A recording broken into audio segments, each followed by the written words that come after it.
Hey everyone, today we get to finish our Ashley Polski inspired tiny art, which I'm super excited about, and I think they're going to turn out really great. We're also going to learn a lot more about the element of our space and how we can use our space and our colors to make it look more real. Let's go ahead and get started. Let's look closely at some of Ashley Polski's art. So these are zoomed in a little, and I want you to notice how what's in front is a lot brighter than what's in back. So for example, these reddish-orange rocks in the front are really bright in her painting, but as you look into the background, the mountains and stuff, they still have color. They kind of are purple, the grass is kind of green, but they're really dull. It's like she mixed it with white to make it not so bright. Again, in this one, you can see as the mountains in this mountain range get further away, they get lighter and lighter and lighter. And same with this next picture, you can see the palm trees and what's up close have a nice bright green, but the things behind it, even though they're green, they're not so bright anymore. This is a great way to show space, and it's actually one of our goals. Our first goal, though, is to color our details in neatly. You need to follow your pencil marks. You worked so hard on that last time, and use a lot of details even in your colors.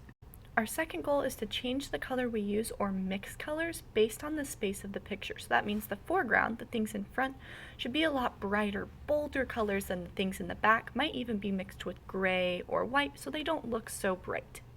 To finish our tiny art project, you are going to need the paper you used last time that you already drew your place on and some coloring utensils. You can choose crayons, colored pencils, paints, or markers. Markers will be the hardest though because it's hard to mix colors and make those look less bright. Okay, so we are going to go ahead and get started with this. As you see my drawing, I'm doing it in crayon because crayon mixes together pretty well, so does colored pencil or paint, so that's why I'm using them so I can make duller colors in the background. It might not be super bright at first and it might be hard on my screen to see exactly what I'm coloring, but towards the end you'll start to notice, so make sure you watch this full video so you can see how I'm creating the colors.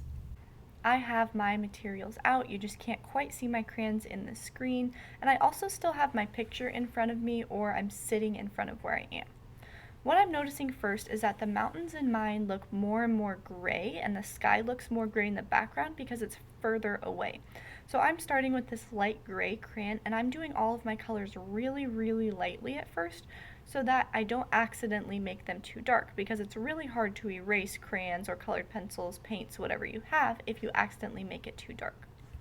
As you can see, I'm also layering my crayons because I know that nothing is just one plain color. We've been working a lot on colors, but mixing colors is really important. So the sky's not just gray, it's kind of a bluish gray. Some parts have more blue compared to where the sun is, so I am coloring that in really neatly, even using my white to kind of try and show where the sun is. And you can try to use your eraser for your pencil as well. Sometimes it works with crayons and colored pencils, but it probably won't work if you're using paint or marker. This is going to get sped up pretty fast, but you'll see me really nicely and neatly outline my colors and then add different layers of colors so it gets a little bit darker and even a little brighter. So I'm adding more different colors of greens and grays, layering them on top of each other so that it looks more and more real, just like my picture does on the side. The more detail and the more careful you are, the more realistic this will look in the end. So remember that I am speeding this up a lot on my video. This is taking me actually a long time in real life to add like this foreground, these trees in the front. This is a lot of really small details, little pine needles. So you won't notice it, but I'm taking my time. I'm really thinking about what colors I'm using, layering colors to make this look as perfect and as much like the picture as I can.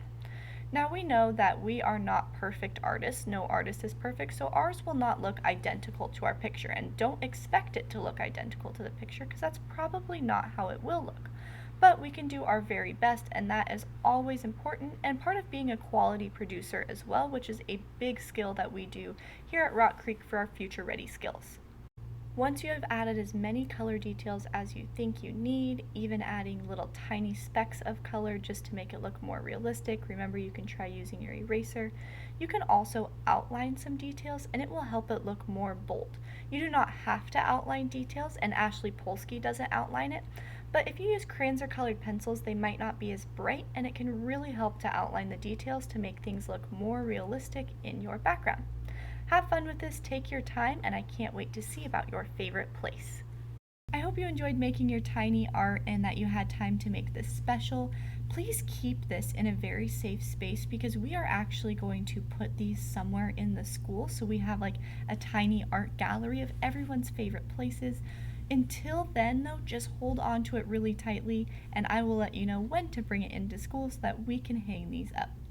I hope you had fun. Let me know if you have any questions, and I will see you next time for art.